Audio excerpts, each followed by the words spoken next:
Bom dia, pessoal. A gente está aqui no Coadunando e hoje a gente vai ter uma entrevista, uma resenha sobre educação e, consequentemente, literatura com dois super mega profissionais da educação e da literatura, Rodrigo e Beth.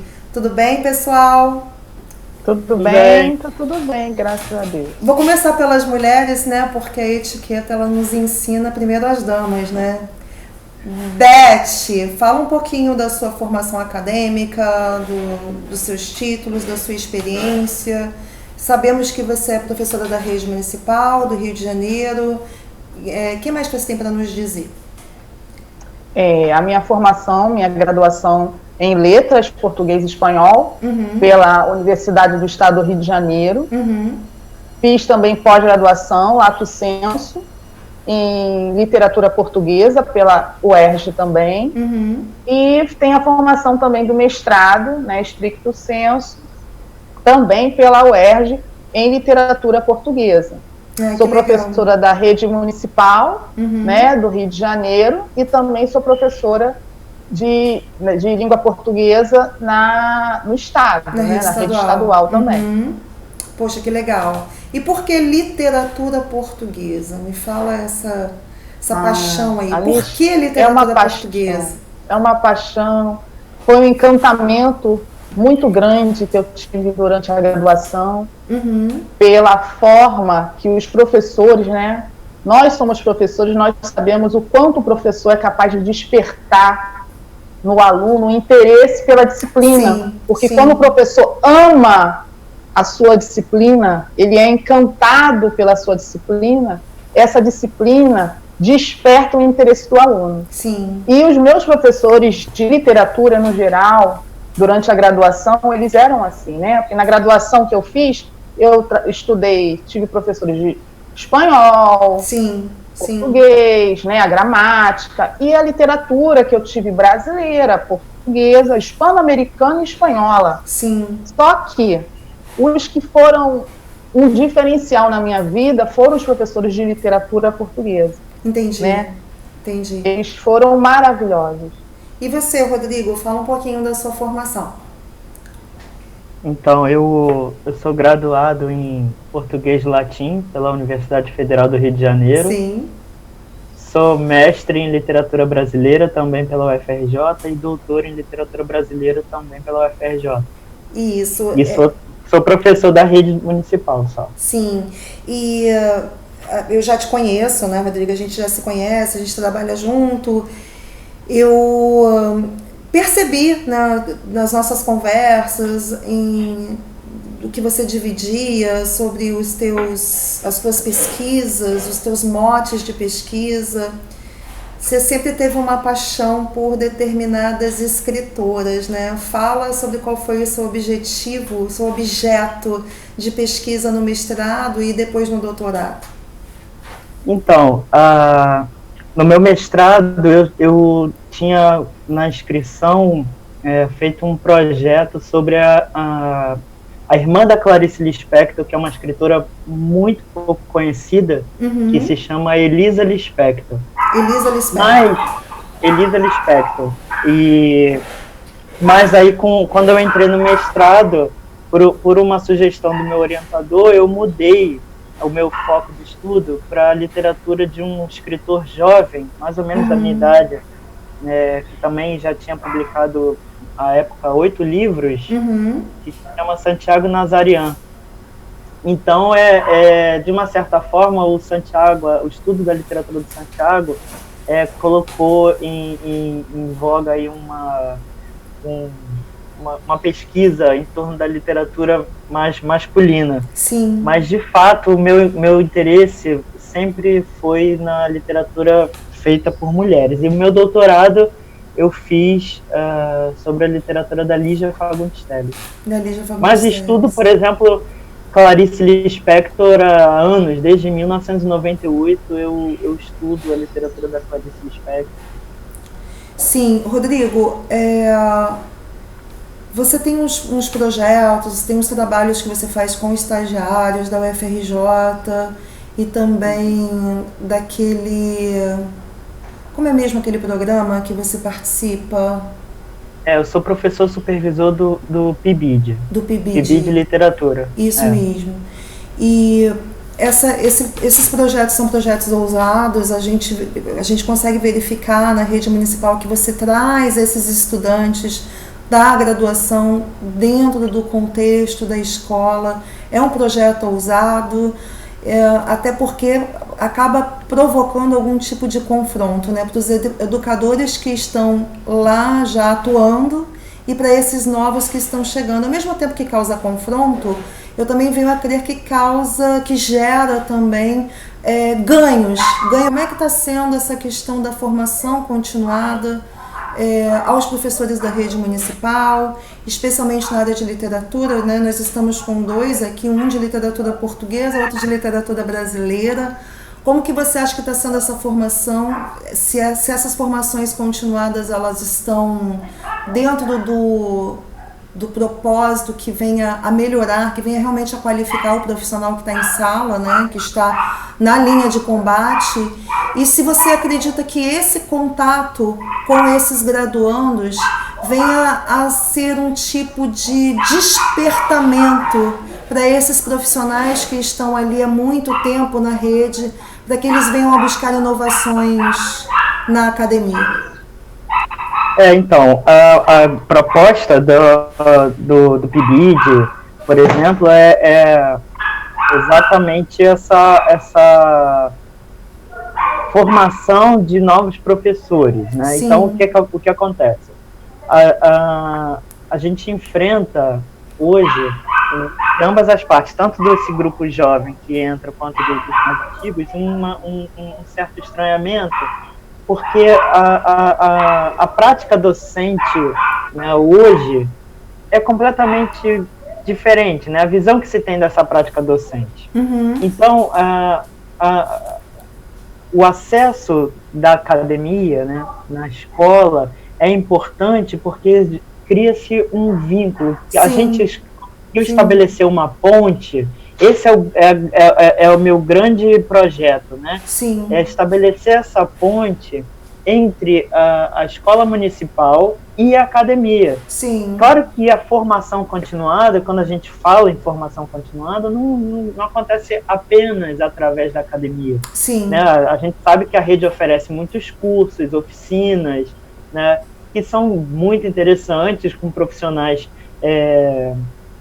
próprios para isso, né, bem preparados para administrar essas oficinas, mas eu acredito também que a formação, né, em termos de uma pós-graduação, stricto sensu e lato sensu, é muito importante também. Né? Você amplia os seus horizontes, você consegue enxergar a sua prática de outra forma. Hoje a gente tem como prática muito mais do que uma transmissão pura e simples de conteúdo.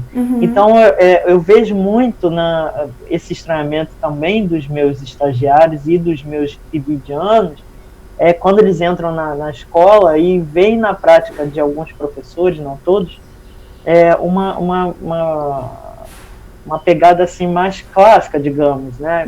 E aí gera mais tecnicista, exatamente, que a gente, né, tem vários estudos que provam que isso aí é uma herança que ficou do tempo da ditadura militar. Sim. Então a gente precisa, eu acredito nisso, da gente rever essa prática. A prática pedagógica.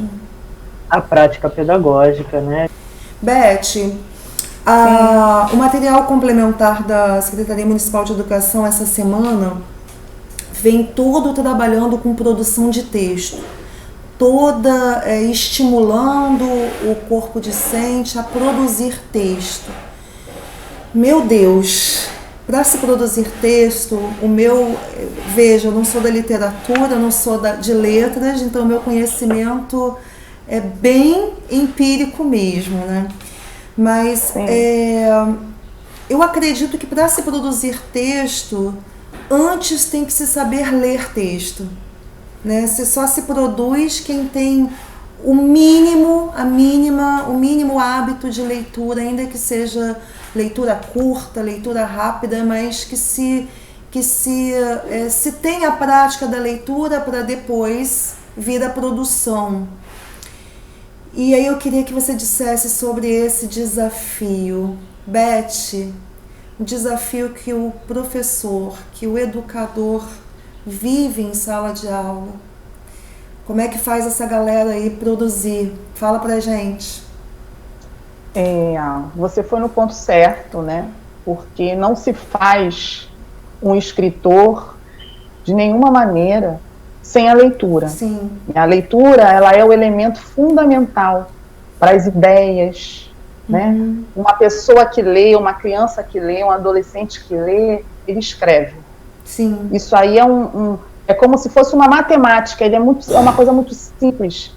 Geralmente, quando as pessoas me perguntam, né, falam, o meu filho não escreve, ele não faz uma boa redação. O primeiro conselho que eu dou é: dê livros para essa criança, dê livros para ele. Sim. E se ele ler, ele vai escrever. Realmente, dentro da Prefeitura do Rio, né, eu já trabalhei em sala de leitura na Prefeitura do Rio, e o nosso trabalho é realmente oferecer o livro, mas principalmente oferecer o encantamento pelo livro. Sim. Porque se a criança não se encanta, ela não abre aquele livro. Sim. Então é muito mais do que emprestar o livro, é envolver a criança, seduzir, com né? Seduzir, né? Muitas vezes eu tinha alunos que levavam o livro para casa e da forma que ele ia, voltava. Sim. E eu perguntava como foi, né? Crianças, às vezes, do primeiro ano, segundo ano do ensino fundamental, né? Que precisam do apoio dos pais. E, não, seu pai te ajudou? Não. Sua mãe leu para você? Não. E muitas vezes a gente chamava, conversava com os pais sobre essa importância, né? De manusear um livro, de olhar uma capa de livro, de se interessar. Então, a escrita realmente começa por aí. Sim, né? sim. O fundamento da escrita está na leitura. Não tem outra forma. A fórmula é essa. Você falou sobre sedução, né? Sobre esse encantamento, esse despertamento para a literatura. E eu tenho percebido que quando a gente conhece alguns traços da biografia dos autores, a gente começa a ter um despertamento pela curiosidade sobre a obra daquele autor, né? Diversas conversas que eu tive com vocês, mais com o Rodrigo, né? Porque eu trabalho com ele, né? Sobre determinados autores, foi me instigando a querer assistir algo, ver algo, ler algo, nem que fosse um trecho, algo daquele determinado autor, pela curiosidade sobre a vida, né? Daquela persona que é o autor, né? Sim. E aí eu queria que você me seduzisse. Seduza-me, Beth. Quem que você traz hoje pra gente?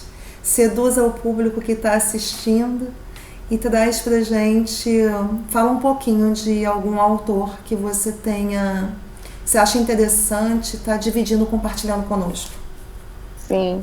Eu vou falar da minha, aquela que me seduziu. Sim. Né? Ela não é da literatura portuguesa. A que roubou o seu coração. A que roubou, aquela que me apresentou o encantamento pela poesia. Sim. Né? Porque tudo começou pela poesia lá nas classes de alfabetização. Sim. E foi Cecília Meirelles, né? Cecília Meirelles, ela escreveu tanto para adultos como para crianças. E esse livro aqui, que inclusive foi o Rodrigo que me deu, ou isto ou aquilo, né? Ele traz... Mostra um pouquinho melhor para o público, levanta um pouquinho mais o livro, para ver se a gente consegue ver a capa toda. Ah, bem legal. Ou isto ou aquilo, da Cecília Meirelles, ok. Isso. Esse livro aqui, ele traz muitas poesias, né? Que ela fez para crianças, né? E é um livro maravilhoso, é um livro fantástico. E ao ler esse livro... Eu me lembro da minha infância, eu me lembro do meu ensino fundamental, no meu segundo ano, terceiro ano, as rimas, a musicalidade, né, como tudo começou na minha vida foi ali.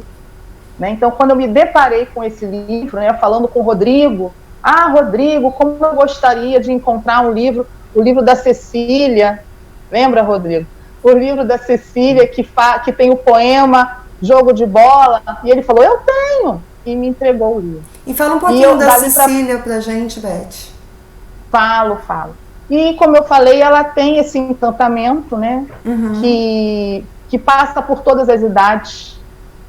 E o poema, eu trouxe, inclusive, eu tenho aqui um livro dela, que já é para adultos, né, que esse aqui é uma coletânea dela, e que traz, assim, poemas fabulosos, maravilhosos, né, que a Cecília, ela tem a característica de ser intimista, né, de falar muito dos seus sentimentos, com muita musicalidade, entrando num eu profundo, né, trazendo o seu ser poético dela, de como ela faz, como ela cria a poesia, o que é ser poeta para ela, né, eu acho isso fundamental, fantástico. Sim. Você tem alguma coisa da Cecília pra gente? Você vai ler algo para nós? Vou ler, sim. Eu trouxe um poema que se chama Discurso. E aqui estou cantando. Um poeta é sempre irmão do vento e da água. Deixa seu ritmo por onde passa. Venho de longe e vou para longe, mas procurei pelo chão os sinais do meu caminho. E não vi nada, porque as ervas cresceram e as serpentes andaram. Também procurei no céu a indicação de uma trajetória, mas houve sempre muitas nuvens. E suicidaram-se os operários de Babel, pois aqui estou cantando. Se eu nem sei onde estou, como posso esperar que algum ouvido me escute? Ah, se eu nem sei quem sou, como posso esperar que venha alguém gostar de mim? E ela fala nesse poema justamente sobre isso, né? De como o nosso discurso traz muito de nós, sim, né? De como ela fala, que ela segue cantando, ela segue vivendo, ela segue escrevendo, criando poesias, apesar das dificuldades, né? E ela usa as metáforas do vento, né? Da água, que caminham, que seguem. O som da natureza, né? Dos elementos da natureza. Exatamente. Então, ela é muito sonora. Muito. Isso me encanta, e isso está muito próximo do universo infantil também. Sim. Por isso, essa facilidade dela trabalhar nessa musicalidade dela com as crianças. E isso é importante, porque ela é muito completa. Porque é o desenvolvimento da linguagem escrita, da linguagem oral e também da linguagem musical, né? Através de Cecília. Exatamente. Que ganham, que riqueza. É uma riqueza. Rodrigo, literatura em tempos de pandemia, literatura em tempos de isolamento social. Seduza-nos. Quem você nos traz hoje? Eu fiquei pensando, depois que você fez esse convite, em qual poeta eu traria. Eu fiquei pensando, depois que você fez esse convite, em qual poeta eu traria. Sim, para falar um pouquinho. E, enfim, eu como sempre escolho essas criaturas que demandam muito tempo. Excêntricas. Você sempre escolhe figuras excêntricas. Figuras excêntricas, né? Que depois geram uma certa dificuldade e tal. Eu escolhi, até para fazer uma brincadeira aqui com a nossa formação acadêmica. Sim.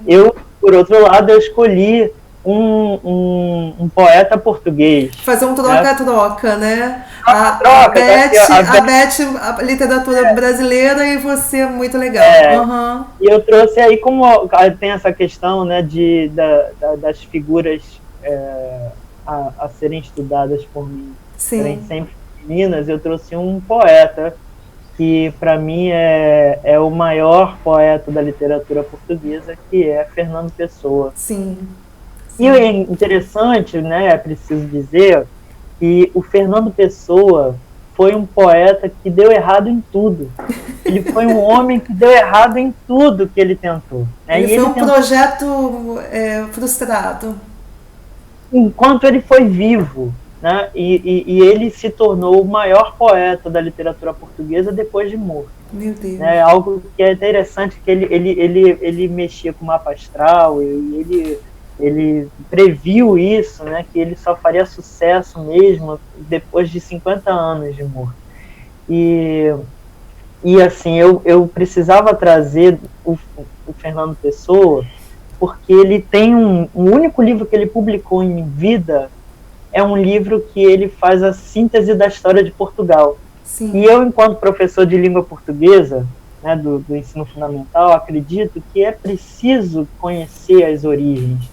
Os nossos alunos chegam na escola, na sala de aula, sem saber ao certo a origem, né, não só a origem histórica, mas até a origem mitológica nossa. Sim, e eu, como sou formado em latim na graduação, também trago um pouco isso da cultura greco-romana, né, latim e grego. E aí, para pensar em mensagem do Fernando Pessoa, também faz essa ponte, né, sobre a qual eu falei ainda há pouco, né, entre um saber teoricamente mais acadêmico e esse saber humano, que eu acredito que os nossos alunos precisam ter. E eu trouxe aqui, ó, tem esse livro aqui de uma coleção da Abril. Sim. Muito, muito bacaninha. O que são esses desenhos que tem na capa? São umas folhinhas. Eu acredito que sim. Sim. Esse livro do Fernando Pessoa é o grande projeto da vida dele. Ele escreveu por mais de 20 anos, porque ele, né, tinha um projeto grandioso, que era suplantar Camões, que até então, né, Camões é um poeta português do século XVI, me corrige, Beth, se eu estiver enganado, e o Fernando Pessoa é um poeta do século XX, né, da primeira metade do século XX. E o Fernando Pessoa tinha como projeto suplantar, se tornar o supra-Camões. E ele era assim, interessante que ele não tinha, ele não era nada modesto, né? De fato, ele se tornou esse supra-Camões, mas infelizmente depois de morto. Deixou aí milhares de poemas. Até hoje nós temos na famosa Arca de Fernando Pessoa em Portugal alguns poemas inéditos, né, que ele escreveu em pedaços de papéis, e até hoje estão sendo decifrados, porque a letra do Fernando Pessoa era muito difícil. Uhum. Então, e tem a questão dos heterônimos, né? Ele não era um poeta só, ele se dividiu em pelo menos 4 outros escritores, né, cada um com uma história de vida, com data de nascimento e data de morte. Quer dizer, ele realmente criou figuras, ele criou personagens. Ele criou alter egos, assim? Não, heterônimos. Heterônimos, porque a palavra heterônimo... O que é heterônimos? Então, heterônimo é diferente de pseudônimo. O heterônimo é o outro. É o outro. Então, são outros nomes, outras figuras. O pseudônimo é uma figura falsa, é o pseudo, é o falso. Quer dizer, o pseudônimo a gente reconhece o escritor por trás daquele nome falso. Sim. O caso do heterônimo é diferente, porque cada um desses 4 heterônimos, o Fernando Pessoa tinha muito mais, mas assim, falando dos 4 mais famosos, cada um era diferente. Até na escrita, até na forma. Tudo é diferente. E esses heterônimos tinham seus poemas publicados em revistas da época como se fossem pessoas de verdade, né? Nossa. Então, nós temos aí, só para citar, o Alberto Caeiro, que é, segundo Fernando Pessoa, o mestre de todos, né? É um poeta que fala da questão do campo, né? Muito ligado à questão do campo. e tem como poema principal O Guardador de Rebanhos. E saiu da mente do Fernando Pessoa. Inclusive numa carta ele diz que foi um dia magistral da vida dele, quando nasceram todos esses heterônimos a partir do Alberto Caeiro, né, que ele chegou em casa do trabalho e escreveu de uma lavada só o Guardador de Rebanhos, que é um poema longo, né, de mais de 36 estrofes, se não me engano. Então, depois a gente descobriu, né, nas pesquisas, que não era bem assim, porque encontraram vários papéis de anos, então, provando que tanto o Guardador de Rebanhos quanto o Alberto Caeiro já eram projetados pelo Fernando Pessoa. Foi um processo de construção. Foi um processo, mas ele criou esse mito, né? Faz parte do marketing, né? Exatamente. E ele criou também, tem o Ricardo Reis, que é um discípulo direto de Alberto Caeiro, que também é um poeta neoclássico, é um dos mais difíceis heterônimos do Fernando Pessoa, né? Ele muito ligado à questão da métrica e tudo mais. E, por fim, nós temos o Álvaro de Campos. Sim. Que dizem que é o divã do Fernando... E o Álvaro de Campos é o divã do Fernando Pessoa. Então, tudo aquilo que o Fernando Pessoa queria falar... O Álvaro de Campos falava. Ele botava, então, os palavrões, os xingamentos, as revoltas do Fernando Pessoa, ele botava para o Álvaro de Campos falar. E nós temos o Fernando Pessoa, ele mesmo, né? E o Fernando Pessoa, ele mesmo, o que você tem para ler para a gente hoje? Nos trazer, nos edificar. Eu tinha pensado em 2 poemas, mas pelo tempo, eu vou falar do poema que está na terceira parte desse livro, Mensagem. Ele é dividido em 3 partes, que se chama Mar Português. A terceira parte se chama Mar Português, e o poema que eu vou ler agora se chama Mar Português. Né? Então, é um trecho dessa grande narrativa épica que é Mensagem, em que ele fala do lançamento ao mar, né? A tentativa de Portugal de conquistar o mundo, e ele precisa enfrentar o mar. E começa assim: ó mar salgado, quanto do teu sal são lágrimas de Portugal. Por te cruzarmos, quantas mães choraram, quantos filhos em vão rezaram, quantas noivas ficaram por casar, para que fosses nosso, ó mar.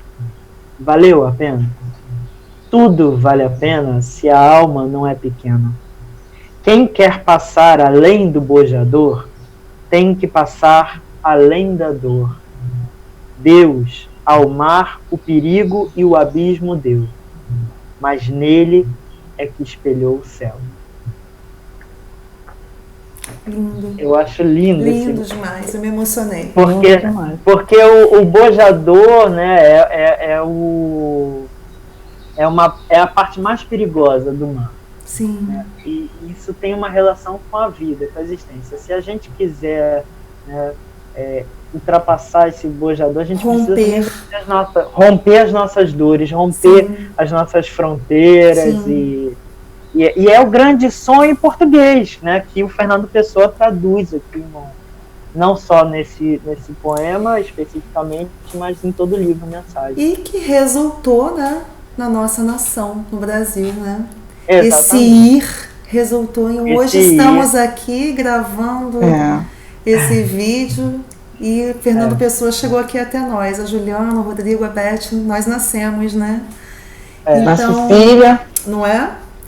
Pessoal, eu achei a conversa muito, muito legal. Eu agradeço muito pela participação de vocês. Foi uma honra tê-los aqui, Rodrigo, Beth, tão nobres, né? Tão nobres educadores, nobres estudiosos da literatura. Agradeço muito por essa oportunidade e espero que seja a primeira de muitas. Tá? Será? Um beijo. E vamos sobreviver nesse tempo de pandemia, lendo, Os livros, apesar do custo dos livros serem muito altos, né? Livro é caro, né, gente?